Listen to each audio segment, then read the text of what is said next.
প্রধানমন্ত্রীর বিদেশ সফর সফল হোক, সফল হোক।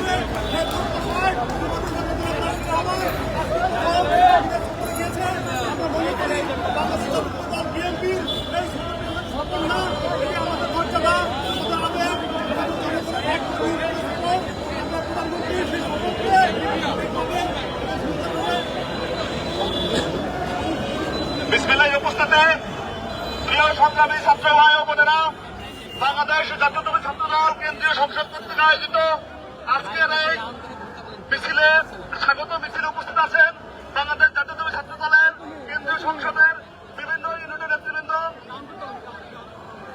এবং উপস্থিত আছেন আমাদের কেন্দ্রীয় সংসদের নেতৃবৃন্দ, ঢাকা বিশ্ববিদ্যালয়, ঢাকা কলেজ, ঢাকা মহানগর উত্তর, ঢাকা মহানগর দক্ষিণ, ঢাকা মহানগর পশ্চিম সহ কবি নজরুল ইডেন মহিলা কলেজ, তিতুমির তেজগাঁ এবং বাংলা কলেজ, ঢাকা মহানগর পূর্ব সহ সকল নেতৃবৃন্দকে জানাচ্ছি বাংলাদেশ জাতীয়তাবাদী ছাত্র দল কেন্দ্রীয় সংসদের পক্ষ থেকে বিপ্লবী শুভেচ্ছা।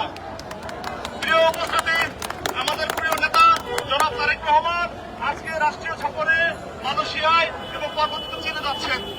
আমাদের কাছে এই সফরটি শুধু সাধারণ সফর নয়, আমরা মনে করি এদেশে মানুষের রাষ্ট্রীয় মর্যাদা বৃদ্ধি, এদেশে মানুষের আশা আকাঙ্ক্ষা বৃদ্ধি, অর্থনৈতিক সমৃদ্ধি সহ মানুষের ভাগ্য উন্নয়নের জন্য এই সফরটি আমাদের জন্য সৌভাগ্য বয়ে আনবে।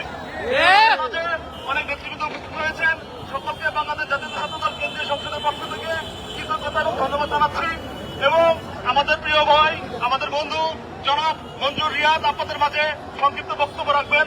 সকলকে বক্তব্য শোনার জন্য অনুরোধ জানাচ্ছি।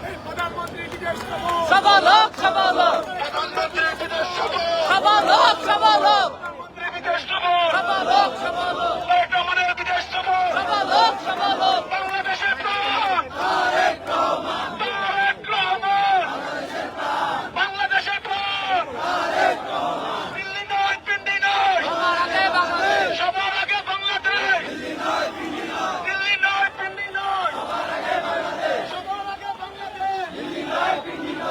এখানে নেতা আছে, ওই সেই নেতা তারেক রহমান, তারেক রহমান।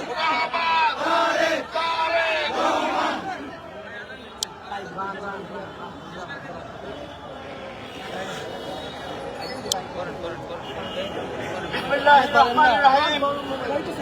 সংগ্রামী উপস্থিতি, অত্যন্ত বৈরী আবহাওয়া উপেক্ষা করে আপনারা যারা আমাদের ডাকে সাড়া দিয়ে এখানে উপস্থিত হয়েছেন এবং দীর্ঘ সময় প্রোগ্রাম সফল করেছেন, প্রোগ্রামের শুরুতে আমার বক্তব্যের শুরুতে আপনাদের প্রতি আমার ব্যক্তিগত পক্ষ থেকে কৃতজ্ঞতা। আপনারা জানেন গণপ্রজাতন্ত্রী বাংলাদেশ সরকারের মাননীয় প্রধানমন্ত্রী জনাব তারেক রহমান প্রধানমন্ত্রী নির্বাচিত হবার পর এই প্রথম কোন বিদেশ সফরে যাচ্ছে। বাংলাদেশের সাধারণ মানুষের সাথে বাংলাদেশ জাতীয়তাবাদী ছাত্র দলের একজন কর্মী হিসেবে আমিও এই সফরকে স্বাগত জানাই। এই সফরকে স্বাগত জানানোর পিছনে যে কারণগুলো তা আপনাদের সামনে আমি প্রথমে ব্যাখ্যা করতে চাই।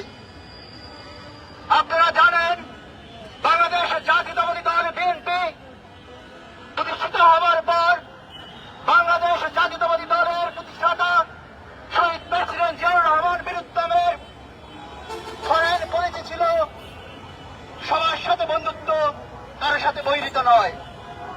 পরবর্তীতে শহীদ প্রেসিডেন্ট জিয়াউর রহমানের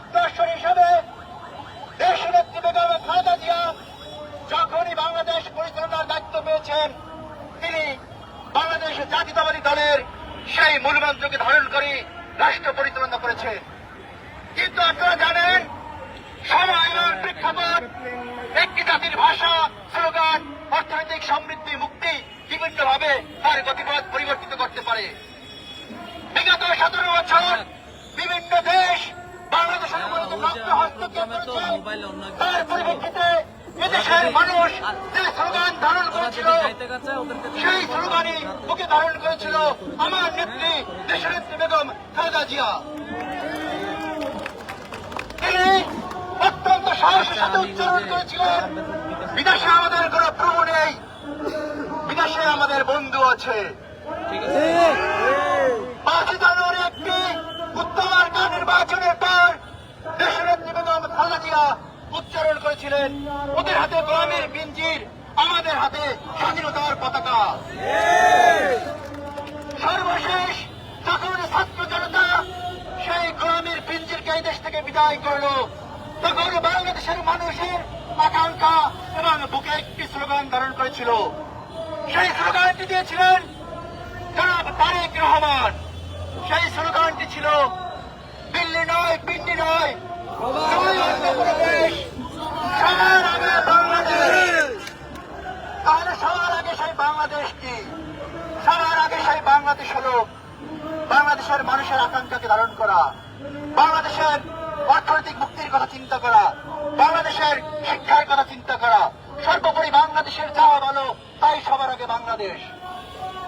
সেই ধারণাকে ধারণ করে আপনারা জানেন বাংলাদেশের অর্থনৈতিক অবস্থা আজকের যে অবস্থায় এসে দাঁড়িয়েছে, তার পিছনে সবচেয়ে বড় প্রভাব ছিল আমাদের যে ফরেন প্রবাসী যারা আছে তাদের যে রেমিটেন্স, তার উপরে বাংলাদেশের আজকের এই অর্থনীতি দাঁড়িয়ে আছে।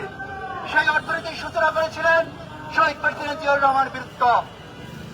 তিনি যখন প্রথম বিদেশ সফরে গিয়েছিলেন তিনি বলেছিলেন সহায়তা নয় কাজ চাই। সেই আদর্শকে ধারণ করে আপনারা জানেন জনাব তারেক রহমান প্রথমে মালয়েশিয়া সফরে যাচ্ছে। মালয়েশিয়া পৃথিবীর কোনো পরাশক্তি নয়, কিন্তু বিগত 20-25 বছরে তারা পৃথিবীতে অর্থনৈতিক মুক্তি লাভ করেছে। তারা আমাদের সবচেয়ে বড় বন্ধু কোন জায়গায়? তারা আমাদের প্রায় 5 লক্ষেরও অধিক জনশক্তি রপ্তানি হয়, রপ্তানি বাংলাদেশের প্রবাসী সেখান থেকে ফরেন রেমিটেন্স পাঠায়। সেই মালয়েশিয়ার শ্রম বাজার দীর্ঘদিন বন্ধ ছিল। জনাব তারেক রহমানের সফরের মাধ্যমে আমরা পত্রিকা মারফত জেনেছি সেই শ্রম বাজার আবার নতুন করে উন্মুক্ত হচ্ছে। জনাব তারেক রহমানের নির্বাচনে ইশতেহার ছিল আগামী 5 বছরে 1 কোটি মতো মানুষকে তিনি বিদেশে পাঠানোর ব্যবস্থা করবেন। সেই ইশতেহার অনুযায়ী যদি মালয়েশিয়ার এই শ্রম বাজার উন্মুক্ত হয় তাহলে প্রায় 10 লক্ষ মানুষের কর্মসংস্থান হবে। সেটা শুধু কর্মসংস্থান না, 10 লক্ষ পরিবার বাঁচবে এবং বাংলাদেশ বাঁচবে। সর্বোপরি আধুনিক এই বিশ্বে একটি দেশ ছাড়া আরেকটি দেশ চলতে পারে না। সেই ধারণাকে ধারণ করে শিক্ষা, বাণিজ্য এবং বিনিয়োগ বান্ধব একটি সরকার মালয়েশিয়ার পর 3 সফরে যাবে। সেইখানে বাংলাদেশের স্বার্থ রক্ষা করে সবার আগে বাংলাদেশকে ধারণ করে জনাব তারেক রহমান বাংলাদেশের জন্য সুফল বয়ে আনবে, এই আশাবাদ ব্যক্ত করে আজকের মতো শেষ করছি। বাংলাদেশ জিন্দাবাদ, জনাব তারেক রহমান জিন্দাবাদ, শহীদ প্রেসিডেন্ট জিয়াউর রহমান আমার হোক, মরহুমা বেগম খালেদা জিয়া আমার হোক, বাংলাদেশ জাতীয়তাবাদী ছাত্র দল জিন্দাবাদ, জিন্দাবাদ, জিন্দাবাদ।